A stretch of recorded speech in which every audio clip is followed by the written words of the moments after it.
लेकिन आपका उसके प्रति मन। अब आज एकादशी है, कितने लोगों की एकादशी, हाथ ऊपर करो। वाह, आज बहुत विशेष एकादशी और है, निर्जला एकादशी। और एक और बात बताएं, आज रुक्मणी कृष्ण भगवान, श्री जगन्नाथ भगवान और लक्ष्मी जी का आज शादी की सालगिरह भी है। और परसों जिस दिन ज्येष्ठाभिषेक है यहाँ पर, उस दिन जगन्नाथ भगवान का जन्मदिन है, श्री जगन्नाथ जी का प्रादुर्भाव हुआ है। उस दिन जगन्नाथ जी कितने सारे कलशों से नहाएंगे, फिर उनको बुखार चढ़ जाता है, कितने दिन तक पीड़ा में रहते हैं, फिर उसके बाद रथ यात्रा होती है। तो ये सब मंगल दिवस हैं। तो देखो, एकादशी जो लोग रखते हैं उनको एक बात बताऊं, एकादशी रखते हैं, अन्न नहीं खाते, लेकिन यदि कोई अन्न खा रहा है, आपके सामने बैठ के कोई रोटी खा रहा है, कोई पनीर की सब्जी खा रहा है, और आपकी एकादशी, और उसके थाली को देख करके यदि आपके मन में आ जाए, भगवान कब द्वादशी आवे मैं भी खाऊं, कब मेरी एकादशी पूरी हो मैं भी खाऊं, तो आपको एक बात स्पष्ट कर दूं, आपका व्रत उसी समय टूट जाएगा जैसे ही आपने मन से उस वस्तु के प्रति अपनी इच्छा प्रकट कर दी। करवा चौथ वाले दिन माताएं पूरे दिन कुछ खाती पीती नहीं, लेकिन किसी को खाता पीता देख ले, मेरे सामने मत खाओ, क्यों, मेरी इच्छा होती है। ये इच्छा हृदय से प्रकट होने मात्र से व्रत टूट जाता है। कर्म केवल क्रिया वाले ही कर्म नहीं माने जाते, मानसिक भी कर्म माने जाते हैं। आप किसी को घूंसा मारो, वही हिंसा नहीं है। आप मन से किसी के बारे में बुरा सोचो, अरे आगे जाके गिर जाए, वो भी हिंसा है।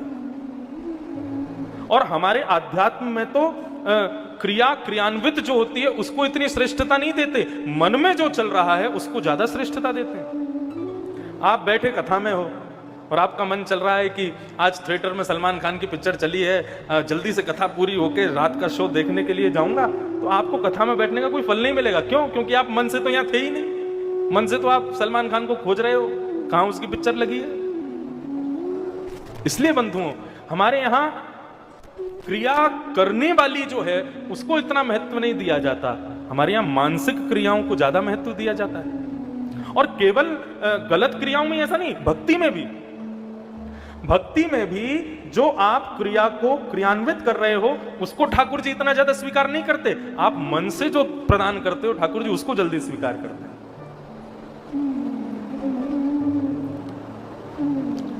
श्रीमद् वल्लभाचार्य जी के एक शिष्य गए उनके पास और जाकर के कहने लगे, हे भगवान, मुझे आज्ञा करके ऐसा कुछ बताओ कि मैं ज्यादा धनवान नहीं हूं, ठाकुर जी की सेवा उत्तम से उत्तम कर सकूं, उसका कोई उपाय नहीं है क्या? क्या ठाकुर जी की सेवा केवल धनवान लोग कर सकते हैं? केवल वही कर सकते हैं जिन पर बहुत धन संपत्ति है, जिनके पास कुछ नहीं है उनके लिए कोई उपाय नहीं है? तो वल्लभाचार्य प्रभु ने कहा कि हाँ, उनके लिए उपाय है। बोले क्या? बोले मानसिक भक्ति करो। बोले मानसिक भक्ति कैसी होती है? बोले मानसिक भक्ति में केवल ठाकुर जी को सामने ऐसा एज्यूम कर लो, सामने सिंहासन पर ठाकुर जी बैठे हैं। हम मानवों की एज्यूमिंग पावर बहुत अच्छी होती है, हम 2 मिनट में सोच लेते हैं, हाँ? इंदौर में मेरा बंगला बन जाएगा, सुंदर सी लड़की से शादी कर लूंगा, बढ़िया दहेज में गाड़ी मिल जाएगी, 2-4 मेरे बच्चे हो जाएंगे, बढ़िया व्यापार करूंगा। हम कितनी जल्दी एज्यूम करते हैं, जिसको कहते हैं सोच के पहाड़, ख्वाबों के पहाड़ बहुत जल्दी बनाते हैं हम। यदि यही ख्वाबों के पहाड़ संसार की जगह भगवत भक्ति में बना लिए जाए ना, तो एक दिन उस पहाड़ पर स्वयं को ठाकुर जी के बगल में देखोगे। इसलिए आज से ये जो ख्वाब आते हैं ना हृदय में, ये ठाकुर जी की भक्ति के प्रकट करो। श्रीमद् वल्लभाचार्य जी ने उस बालक को बताया कि बेटा तुम मानसिक भक्ति किया करो। बोला ठीक है। दूसरे दिन पहुंच गया अपने घर पर, छोटी सी कुटिया में रहता था, ज्यादा धनवान तो था नहीं। एक आसन बिछाया, आसन पर खुद बैठ गया और आंख बंद करके मन में विचार करने लगा, आहा कितनी सुंदर छवि। सामने सोने के सिंहासन पर त्रिभंग लली ठाकुर जी अपने अधरों पर वेणु धारण करके मेरे सामने खड़े, कितना मधुर स्वरूप है ठाकुर जी का। आओ ठाकुर जी को अपने हस्त कमलों से सुंदर स्नान कराऊं। तुरंत मन में विचार करने लगा। मैंने ठाकुर जी को उठाया, एक पात्र में बिठाया, ऊपर से ठाकुर जी का अभिषेक किया, जल से किया, शहद से किया, घी से किया, पंचामृत से किया, दूध से किया, सबसे कर रहा है, मन ही मन सोच रहा है। ठाकुर जी के सुंदर अंग को पहुंच करके मैंने सुंदर श्रृंगार करके ठाकुर जी को बिठा दिया। अब ठाकुर जी का भोग लगाया जाए। किसका भोग लगाऊं? बोले गिरी गाय के दूध का भोग लगाऊंगा। अरे देखो कैसी बढ़िया सुंदर गिरी गाय खड़ी है, सुंदर नवीन दूध ताजा ताजा निकला है, फेंट करके ठाकुर जी के सामने पधरा दिया। फीका दूध है, थोड़ी चीनी डाल दूं, 1 चम्मच चीनी डाल दी, 2 चम्मच चीनी डाल दी, 3 चम्मच चीनी, अरे चीनी तो बहुत ज्यादा हो गई, चलो इसको निकाल लेता हूं। जैसे ही तीसरी चम्मच निकालने लगा, असली में ठाकुर जी प्रकट हो गए, उसका हाथ पकड़ लिया। जैसे ही हाथ पर स्पर्श अनुभव हुआ, तुरंत उसकी आंख खुली तो सामने सांवरे सलोने ठाकुर जी उसके बैठे हुए हैं। ठाकुर जी बोले, क्यों रे भले आदमी, क्या कर रहा है? बोले, चीनी ज्यादा पड़ गई दूध में, उसको निकाल रहा हूं। बोले, कहां है दूध? बोले, यहां नहीं है, मन में था। तो बोले, तेरी सच की चीनी लग रही है जो तू उसमें से निकाल रहा है, ऐसा क्यों कर रहा है? बोले, प्रभु भाव से जब आप प्रकट हो सकते हो, भाव से जब आपका पूरा श्रृंगार हो सकता है, यदि मैं उस भाव में भी ये भाव नहीं रखूंगा कि वो सच की चीनी नहीं है, तो फिर वो भाव कैसे होगा? भगवान ने उसको हृदय से लगा लिया। बोले, मैं तुम्हारी भक्ति से बहुत प्रसन्न हूं। इसे कहते हैं मानसिक भक्ति। तो जैसे मानसिक पाप होते हैं, वैसे मानसिक भक्ति भी होती है। श्रेष्ठता मन से करने वाली वस्तु की है। वैराग्य शारीरिक होना जरूरी नहीं है, मानसिक वैराग्य हो। आप कहोगे कि वैराग्य भी हम नहीं कर सकते, तो फिर चौथा क्या है? भागव, और अंतिम है त, त्याग करो। किसका त्याग करें? बुरी आदतों का त्याग करो, बुरे लोगों का त्याग। कई आजकल देखो कथाओं में ज्यादा यंगस्टर्स तो आते नहीं कथा में। कब आएंगे ये लोग? भी आएंगे, इनका समय आएगा। कब आएगा? जब संसार के भोगों से ये भी बुरी तरह से तर हो जाएंगे, उसके बाद यही लोग आने वाले हैं कथा में। अभी नहीं आएंगे। जब सब कुछ भोग लेंगे, सब जगह देख लेंगे कि संसार में कोई सार नहीं है, तब इनको घूम फिर के कथा में ही आना है। लेकिन मैं आजकल के युवाओं से कहता हूं, आप सत्संग में नहीं आ सकते, सत्संग समझ में नहीं आता, सत्संग में रुचि नहीं बनती, कोई प्रॉब्लम नहीं, नो प्रॉब्लम, मत आओ। लेकिन इस व्यासपीठ की एक बात मान लो, सत्संग यदि तुम नहीं कर सकते तो कुसंग भी मत करो। क्योंकि सत्संग की परिभाषा में एक जगह ऐसा भी वर्णन है कि कुसंगता का त्याग कर देना भी सत्संग है। कुसंग मत करो। हम पर समय नहीं हम कथा सुन सकें, तो कम से कम इतना तो करो, ऐसे लोगों का संग मत करो जो ना अच्छा खाते हैं, ना अच्छा पीते हैं, ना अच्छे से बोलते हैं, ना अच्छे से। लेकिन आजकल क्या करें, सब जगह ऐसा ही हो गया है माहौल, कहां कहां बचेंगे। तो बंधुओं, ये 4 वस्तुएं हैं, भक्ति, ज्ञान, वैराग्य और त्याग। इन चारों में से आपको जो प्रिय लगे यहां से लेकर के जाना अपने साथ, लेकिन खाली हाथ मत जाना, कुछ तो लेके जाना। या तो भक्ति लेकर के जाइए, या ज्ञान लेके जाओ, या वैराग्य लेके जाओ, या फिर त्याग लेके जाओ। कल हम लोगों ने श्रीमद् भागवत के महात्म को श्रवण किया। आज हम लोग भागवत के प्रथम स्कंद में प्रवेश कर रहे हैं। बंधुओं, भागवत में 12 स्कंद हैं। अब इनको चैप्टर तो हम कह नहीं सकते, लेकिन कोई और शब्द भी नहीं है, तो ये चैप्टर्स हैं। लेकिन हर स्कंद में जैसे सीजन्स वगैरह आते हैं, आप लोग सब देखते हैं आजकल फोन्स पर, उनके सबके एपिसोड्स होते हैं ना, ऐसे ही यहाँ पर 12 सीजन हैं भागवत के। और हर सीजन के किसी के 5 एपिसोड हैं, किसी के 10 एपिसोड हैं, किसी के 12 एपिसोड हैं। तो ऐसे ही अब आज से आगामी 6 दिन तक ये 12 अध्यायों की 12 स्कंदों की भागवत की कथा हम लोग श्रवण करेंगे। बहुत ध्यान से एकाग्र चित्त होकर के कथा में प्रेम से बैठो, हम लोग प्रवेश करते हैं। कल तो हमने महात्म्य सुना था, कथा हम अब शुरू कर रहे हैं। श्रीमद् भागवत का प्रथम श्लोक। जन्माद्यस्य यतोऽन्वयादितरतः चार्थेष्वभिज्ञस्वराट् तेने ब्रह्म हृदय आदि कवये मुह्यन्ति यत्सूरयः तेजो वारिवृदां यथा विनिमयो यत्र तृषगो मृषा धाम्ना स्वेन सदा निरस्तकुहकं सत्यं परम धीमहि। भागवत का प्रथम श्लोक। बंधुओं, भागवत का प्रथम अक्षर क्या है? जन्म, ज। भागवत का पहला शब्द है जन्म, और हम लोगों के जीवन का पहला शब्द क्या है? जन्म। लेकिन हम सबके जीवन का अंतिम शब्द क्या है? मृत्यु। लेकिन भागवत का अंतिम शब्द क्या है वो सुनो। नाम संकीर्तनम यस्य सर्व पाप प्रणाशनम। भागवत का लास्ट श्लोक, प्रणामो दुख समनः तम नमामि हरिम परम। हम सबके जीवन का और भागवत का प्रथम शब्द है जन्म, लेकिन हमारा अंतिम शब्द है मृत्यु। लेकिन भागवत का अंतिम शब्द क्या है? हरिम परम। भागवत जी कहती हैं जन्म सबका होता है, मृत्यु सबकी होती है, लेकिन मृत्यु श्रेष्ठ किनकी है? जो अपनी मृत्यु से पहले परम हरि परमानंद के श्री चरणों का दर्शन कर लेते हैं, वही परम है, वही श्रेष्ठ हैं। उनका जन्म परम है, उनका जन्म श्रेष्ठ है। जन्म तो सबका होता है। और एक बात बताएं, केवल कथा और भक्ति इन दोनों को छोड़ करके हमारी जितनी भी क्रियाएं हैं वो सब वो हैं जो जानवर भी कर सकते हैं।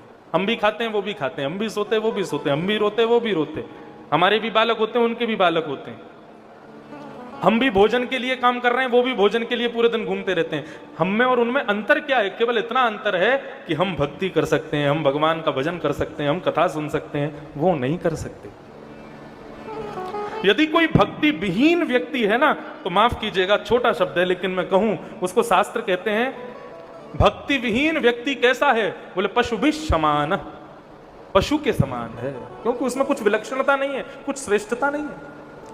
भागवत जी कहती हैं जन्म सबका हुआ, लेकिन जन्म सफल कब माना जाएगा? बोले मृत्यु से पहले। मृत्यु जाने कब आ जाए कोई पता तो है नहीं। मृत्यु से पहले पहले अपनी आंखों के आगे चलते फिरते श्याम सुंदर का दर्शन कर लो तो तुम्हारी मृत्यु सफल है। बिना ठाकुर जी का दर्शन किए यदि हमारी मृत्यु हो गई तो फिर हमने क्या किया संसार में आके? खाए पिए सोए रोए, संसार में 2-4 बालक दे दिए और चले गए। मीराबाई आज तक ना जाने कितने लोगों का कल्याण कर रही है। क्यों? क्योंकि गिरधर लाल का दर्शन किया। श्री सूरदास जी अपनी पदों से आज भी ना जाने कितने लोगों के जीवन का कल्याण कर रहे हैं, क्योंकि उन्होंने ठाकुर जी का दर्शन किया। श्री तुलसीदास जी की लिखी हुई रामायण आज घर घर में कल्याण कर रही है। क्यों? क्योंकि रघुनाथ जी का दर्शन किया। और हमने आपने क्या किया? कुछ भी नहीं, ठाकुर जी का दर्शन किया ही नहीं है। हर इंसान की 2 ख्वाहिशें होती हैं, जितने दिन रहूं तो खुश रहूं और जब मर जाऊं तो मुझे स्वर्ग मिल जाए।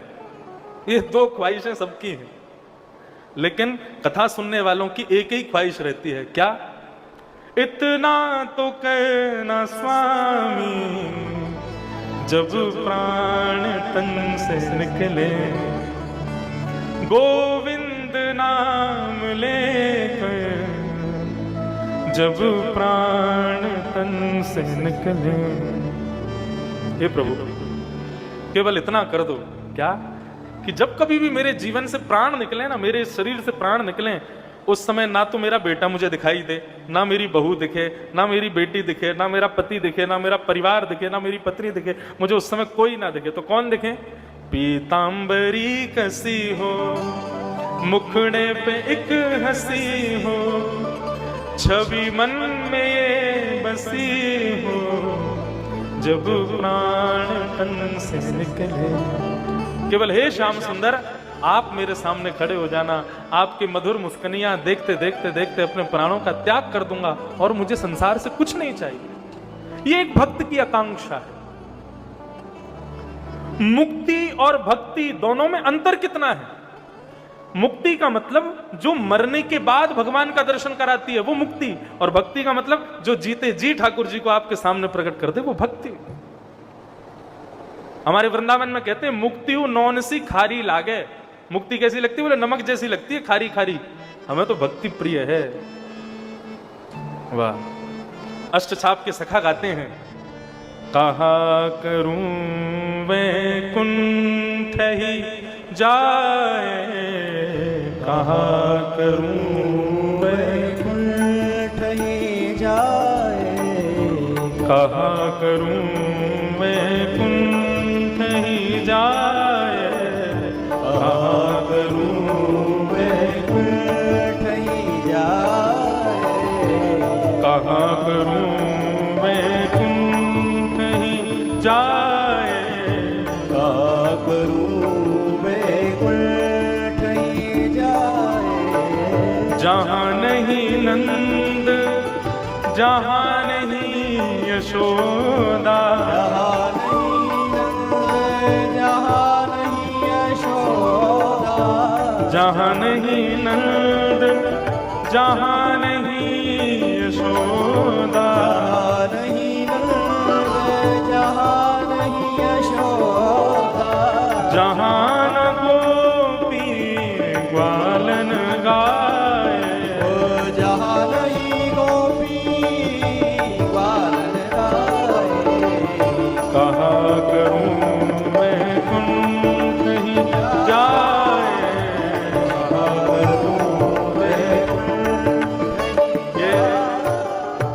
हमारे ब्रजवासी, ब्रज के लोग गाते हैं।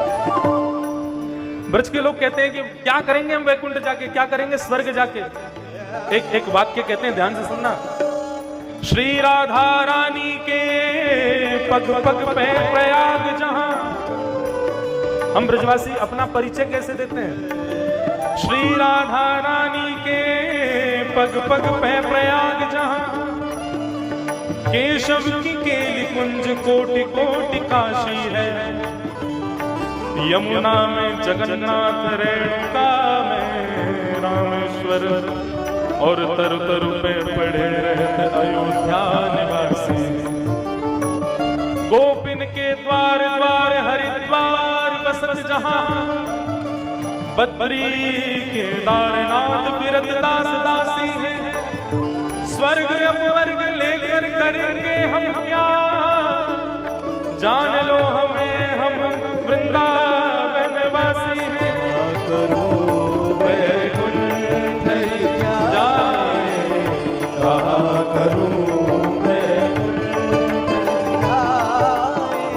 जहाँ नहीं जल यमुना को निर्मल, जहाँ नहीं जल यमुना को निर्मल, जहाँ नहीं जल यमुना को निर्मल, जहाँ नहीं जल यमुना को निर्मल, और नहीं कदम्ब की छाए, और नहीं कदम की छाए।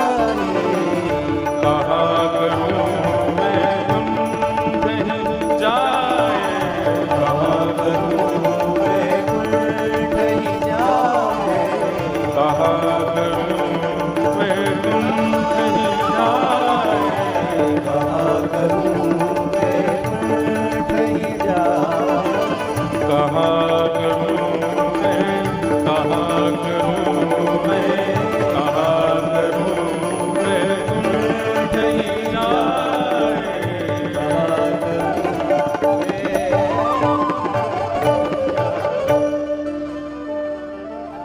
कहाँ करूं वैकुंठ ही जाए। तो कहने का अभिप्राय, भागवत का प्रथम शब्द है जन्म और भागवत का अंतिम शब्द है हरिम परम। जन्म लेने वाले व्यक्ति को भागवत जी संकेत करती हैं कि भैया मृत्यु तुम्हारा अंतिम शब्द नहीं होना चाहिए, तुम्हारा अंतिम शब्द होना चाहिए श्री कृष्ण के चरणारविंद। जिस दिन वो प्राप्त हो जाएं उसके बाद समझना अब चाहे कुछ हो जाए, अब मुझे कोई परवाह नहीं। सूरदास जी की आंखें नहीं थी। एक दिन ठाकुर जी प्रकट हो गए और प्रकट होकर के सूरदास जी की आंखों पे ऐसे हाथ फेर दिया। सूरदास जी बोले कौन आया भैया? ठाकुर जी बोले मैं आया हूं जिसका दिन रात तुम गुणगान करते हो। सूरदास जी को दिखता तो था नहीं, तो ठाकुर जी को छूने लगे। अरे आपके कोमल चरण, आपके कोमल हाथ। ठाकुर जी बोले छुओ मत, आंख खोल के देखो। सूरदास जी बोले मुझे दिखता तो है नहीं। भगवान बोले क्यों नहीं दिखता, आंख खोलो तो सही। सूरदास जी ने जैसे ही आंख खोल करके देखा तो सामने महाराज सांवरा सलोना स्वरूप ठाकुर जी का, मधुर मुस्कनियां हैं, अधरों पर वंशीनाद करते हुए ठाकुर जी खड़े। ऐसी सुंदर छवि।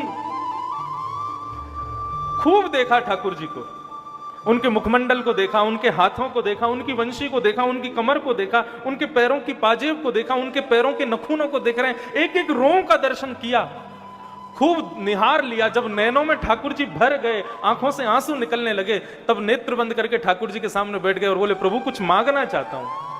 भगवान बोले क्या चाहिए? बोले मुझे फिर से अंधा कर दो। अब क्यों? बोले आपको निहार तो लिया, अब दुनिया को क्या देखूं? जिन नैनन में पी बसे दूजा ना ही समाए। आप जिन नेत्रों में बैठ गए प्रभु, उस नेत्रों से मैं दुनिया को नहीं देख सकता, मुझे फिर से अंधा कर दो। अब ये सूरदास जी की भक्ति है।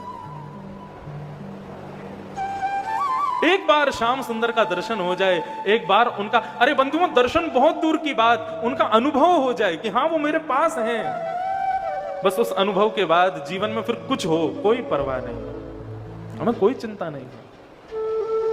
भागवत जी यही कहती हैं तुम्हारा लक्ष्य मृत्यु से पहले पहले मुझे धन कमाना है, मुझे घर बनाना है, मुझे बच्चों को देखना है, मुझे ये करना है। सब लक्ष्य होने चाहिए, लेकिन उन लक्ष्यों में भी महालक्ष्य होना चाहिए। मुझे ठाकुर जी का दर्शन करना है एक बार प्रत्यक्ष। भागवत का प्रथम श्लोक, और इस प्रथम श्लोक में किसको वंदन कर रहे हैं वेद व्यास जी? भागवत के प्रथम श्लोक में कहा जाता है सत्यम परम धीमहि। हम परम सत्य को प्रणाम करते हैं, परम सत्य को वंदन करते हैं। परम सत्य का मतलब क्या है बंधुओं? परम सत्य भगवान के नाम को कहा जाता है। भगवान के नाम को एक उपाधि दी गई है, किसकी? परम सत्य। इसलिए किसी व्यक्ति की मृत्यु हो जाती है तो सब लोग क्या गाते हुए जाते हैं, क्या बोलते हुए जाते हैं? राम नाम सत्य है, गोविंद नाम सत्य है। किसी व्यक्ति की मृत्यु होने पर हमारी चेतना बोलती है कि राम नाम ही सत्य है, बाकी संसार में सब असत्य है। ये परम सत्य जो है ना, ये भगवान का नाम है। इस नाम में कितनी सामर्थ्य है, कितनी सामर्थ्य है। इस नाम की वजह से मैं आज कथा कह रहा हूं, इस नाम की वजह से आप कथा सुन रहे हो, इस नाम की वजह से पूरा विश्व अपने कर्मों की फल को भोग रहा है। इस नाम की वजह से ध्रुव ने भगवान को पा लिया, इस नाम की कृपा से मीराबाई ने गिरधर लाल को पा लिया, इस नाम की कृपा से तुलसीदास ने रघुनाथ जी को पा लिया। इस नाम में कितनी सामर्थ्य है। भूत पिशाच निकट नहीं आवे, महावीर जब नाम सुनावे। भूत उल्टे पांव भाग जाते हैं हनुमान जी का केवल नाम सुनने मात्र से। नाम में कितनी ताकत है ठाकुर जी के में। जब प्रहलाद जी महाराज को हर प्रकार से मारने का प्रयास किया, प्रहलाद जी जब नहीं मरे तब उनके पिता ने पूछा, प्रहलाद तू मरता क्यों नहीं है, मुझे ये बता। प्रहलाद जी ने कितनी अच्छी बात कही है, क्या कह रहे हैं? दंता गजानाम कुलिशा निष्ठुर शीर्णायते तेन बलम महाविपत्तापविनाशनोऽयं जनार्दनानुस्मरणानुभावः। प्रहलाद जी क्या कह रहे हैं? मैं मरता क्यों नहीं हूं?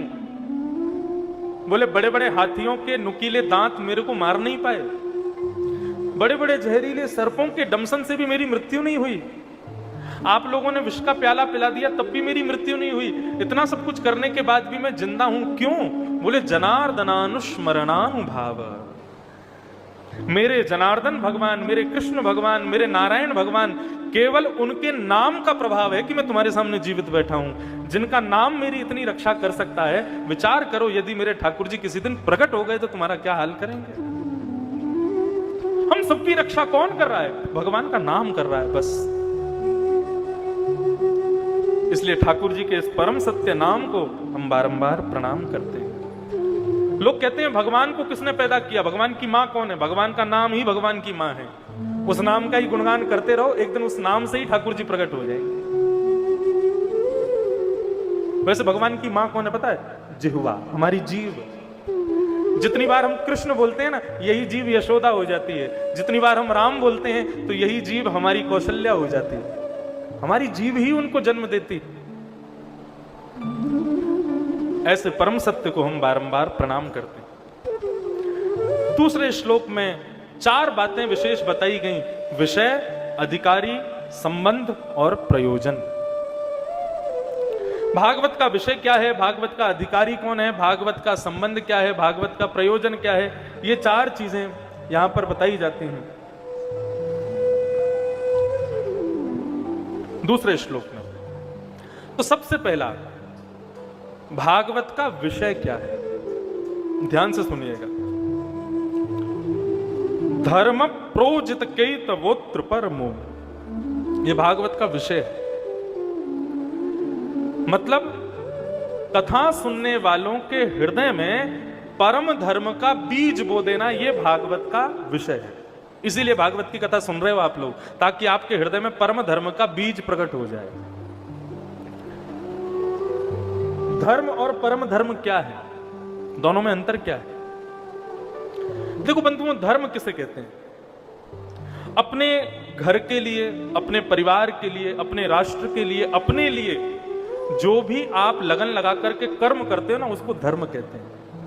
पायलट प्लेन उड़ाता है, ड्राइवर गाड़ी चलाता है, इंजीनियर इंजीनियरिंग करता है, चार्टर्ड अकाउंटेंट अकाउंट संभालता है। ये सारी क्रियाएं जो हैं, ये सब धर्म के स्वरूप माने जाते हैं। लेकिन परम धर्म क्या है? इस संसार में रहने के लिए, मान प्रतिष्ठा यश वैभव 3 समय की रोटी खाने के लिए जो हम कर्म करते हैं वो धर्म है। और भगवान के श्री चरणों की प्राप्ति के लिए मृत्यु के बाद अपनी आत्मा को सद्गति प्रदान करने के लिए जीते जी जो हम कर्म करते हैं उसको परम धर्म कहते हैं। कथा सुन रहे हो, ये परम धर्म है। ओमकारेश्वर दर्शन करने जा रहे हो, ये परम धर्म है। महाकाल भगवान की नगरी में जा रहे हो, ये परम धर्म है। मतलब जहां पर हमको संसार की कोई फैसिलिटीज मिलने वाली नहीं है, उस क्रिया को जब हम करते हैं अपनी सद्गति के लिए, उसी को परम धर्म कहते हैं। भजन करना, कीर्तन करना, परिक्रमा करना, कथा सुनना, संतों की सेवा करना, ये सब परम धर्म के स्वरूप हैं। ये परम धर्म करने की इच्छा हमारे अंदर प्रकट हो, यही भागवत का विषय। दूसरा, भागवत का अधिकारी कौन है? तो कहते हैं निर्मत्सराणाम सताम। जिसके हृदय में निर्मत्सरता है वही कथा का अधिकारी। एक दोष होता है, उस दोष को कहते हैं मात्सर्य दोष। क्या कहते हैं? मात्सर्य दोष। संसार के 90% लोगों में यह दोष पाया जाता है, मात्सर्य दोष। ये मात्सर्य दोष क्या है? दुख का एक कारण, और दुख का वो कारण क्या है? दूसरे का सुख हमसे देखा नहीं जाता, इसी को कहते हैं मात्सर्य दोष। आजकल आदमी अपने दुख से कम दुखी है, दूसरे के सुख से ज्यादा दुखी है। वो इतना सुखी क्यों है, वो इतना क्यों कमा रहा है, वो इतना सुंदर क्यों है, वो इतना बढ़िया क्यों है, उसके पास इतना सब कुछ क्यों है। हम इसी बात से दुखी हैं, इसी बात से टेंशन में, इसी बात से डिप्रेशन में। कॉलेजेस में, यूनिवर्सिटीज में बच्चे इसी डिप्रेशन में रहते हैं कि उसके पास में इतनी बढ़िया, उसकी इतने अच्छे मार्क्स क्यों आ गए, उस पर इतनी अच्छी बाइक क्यों है, वो इतना बढ़िया क्यों दिखता है, वो ऐसे क्यों चलता है, वो ऐसा क्यों करता है। हम इसी चीज से डिप्रेशन में हैं। इसी को कहते हैं मात्सर्य दोष।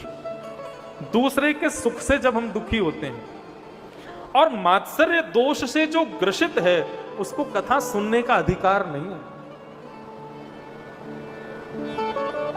सुनने का अधिकार नहीं है मतलब वो कथा में आके बैठ जाएगा ना तो भी उसको कथा समझ में आने वाली नहीं है। क्यों? क्योंकि उसके हृदय में मात्सर्य दोष है। लेकिन मैं ऐसा मानता हूं, यदि कोई व्यक्ति अपने निर्मल भाव से कथा सुने, हाँ मैं पड़ोसी से चिढ़ता हूं, मुझे होती है चिढ़, इस बात को स्वीकार करके यदि कथा में बैठेगा ना, तो भागवत जी की कृपा से उसके हृदय से मात्सर्य दोष चला जाएगा, उसके हृदय से ये दोष निकल जाएगा। और एक बात कहूं, सत्य बिल्कुल, कथा में इसी भाव से बैठो, जिस किसी को भी देख के आपको जलन होती है ना, उसका ध्यान करके कथा में बैठना। कथा सुनते सुनते उससे उसके प्रति प्रेम अपने आप प्रकट हो जाएगा। ठाकुर जी उसको भी आपके योग्य बना देंगे। तो भागवत का अधिकारी कौन है? भागवत का कौन डिजर्व करता है यहां बैठना? जिसके हृदय में मात्सर्य दोष नहीं है। निर्मत्सराणाम सताम। भागवत का विषय परम धर्म का बीज बोना। भागवत का अधिकारी कौन? जिसके हृदय में मात्सर्य दोष नहीं है। अब तीसरी बात, भागवत हमारा किससे संबंध कराती है? कई लोगों के कथा कराने के पीछे बहुत सारे कारण होते हैं। कई लोग इसलिए कथा कराते हैं मेरा शहर में नाम हो जाएगा। कई लोग इसलिए कथा कराते हैं कि मेरे पड़ोसी ने कराई थी, उससे बढ़िया मुझे करानी है।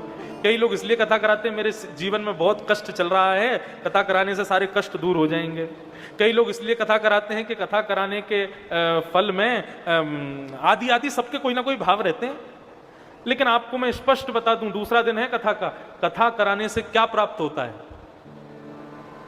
4 चीजें तो भूल जाओ, धर्म अर्थ काम मोक्ष, ये तो कभी नहीं मिलेंगे।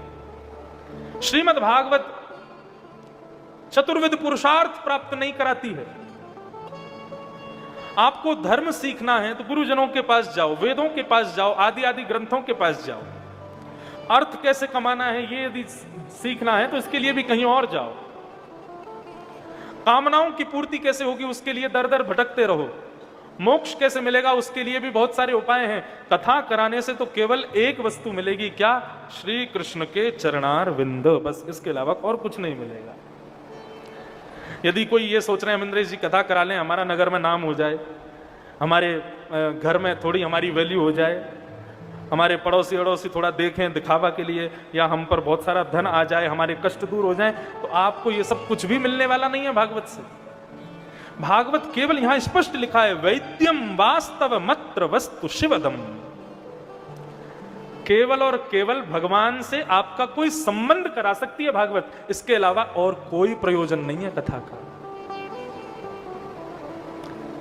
कथा सुनने के बाद में ठाकुर जी फिर भगवान के रूप में नहीं दिखने चाहिए आपको। जहां कहीं भी ठाकुर जी दिखें तो आपका एक संबंध प्रकट हो जाए।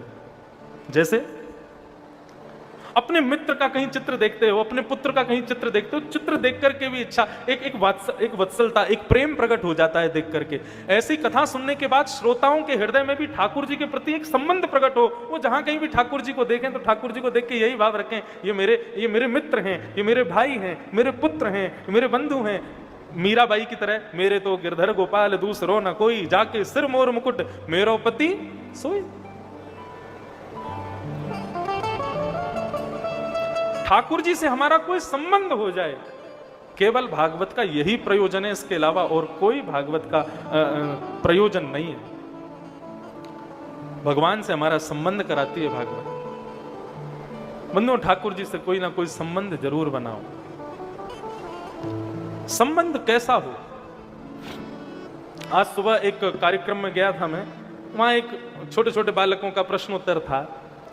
वहां एक लड़का आया, उसने आकर के कहा, महाराज जी मैं ऑफिस जाता हूं लेकिन मैं ठाकुर जी की सेवा करता हूं, मुझसे सेवा हो नहीं पाती है। मैं रोज तिलक लगाता हूं तो ऑफिस में मेरा मजाक उड़ाते हैं, घर वाले कहते हैं कि पागल हो गया है, ऐसा ऐसा सब हो रहा था। तो बोले मैं क्या करूं, कैसे अपनी सेवा करूं? मैंने कहा देखो,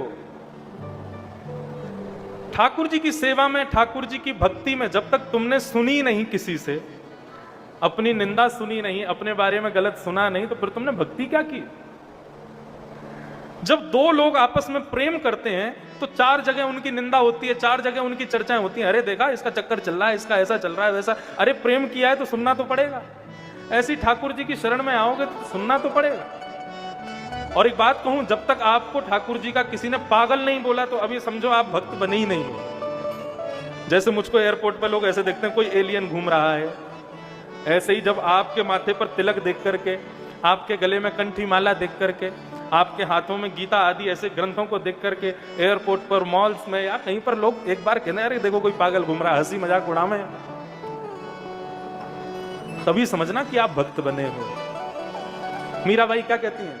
अब तो बात फैल गई जाने सब कोई, अब तो बात फैल गई जाने सब कोई, मेरे तो गिरधर गोपाल, मेरे तो गिरधर गोपाल, मेरे तो गिरधर गोपाल, मेरे तो गिरधर गोपाल, दूसरो न कोई, दूसरो न कोई, मेरे तो गिरधर गोपाल, दूसरो न कोई, दूसरो न कोई।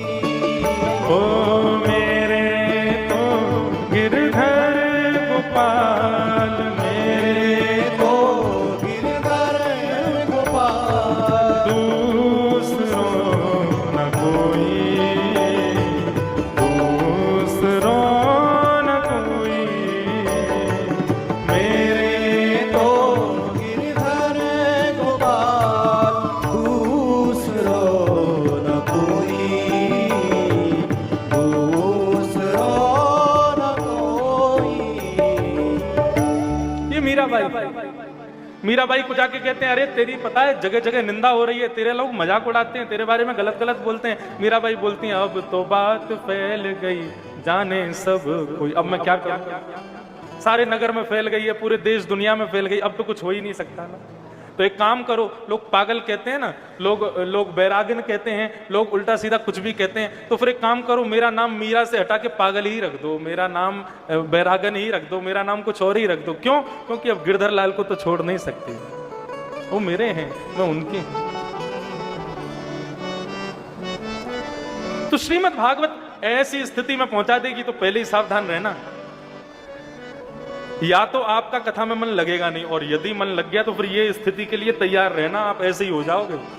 ठाकुर जी के लिए जियोगे, ठाकुर जी के लिए सोओगे, ठाकुर जी के लिए खाओगे, सब क्रिया फिर ठाकुर जी के लिए ही रहेगी। और यदि उसके लिए तैयार हो तो यू आर वेलकम, और यदि तैयार नहीं हो तो भीड़ कम मत आओ। ठाकुर जी के यहां वैसे ही बहुत भीड़ है। वैद्यम वास्तवमत्र वस्तु शिवदम, ठाकुर जी से हमारा संबंध कराती है भागवत। और कैसा संबंध? बोले शिवदम, शिवदम यानी कि कल्याणकारी, ऐसा संबंध हमारा ठाकुर जी से कराती है। भागवत का प्रयोजन क्या है? बोले तापत्रयोन्मूलनम, तापत्रयोन्मूलनम। जितने भी ताप हैं, जितने भी संताप हैं, जितने भी कष्ट हैं, आएंगे तो सही जीवन में, लेकिन आपको उनका अनुभव नहीं हुआ करेगा। भक्ति की यह प्रधानता है। भक्त के जीवन में कष्ट आता है, लेकिन भक्त को अनुभव नहीं होता।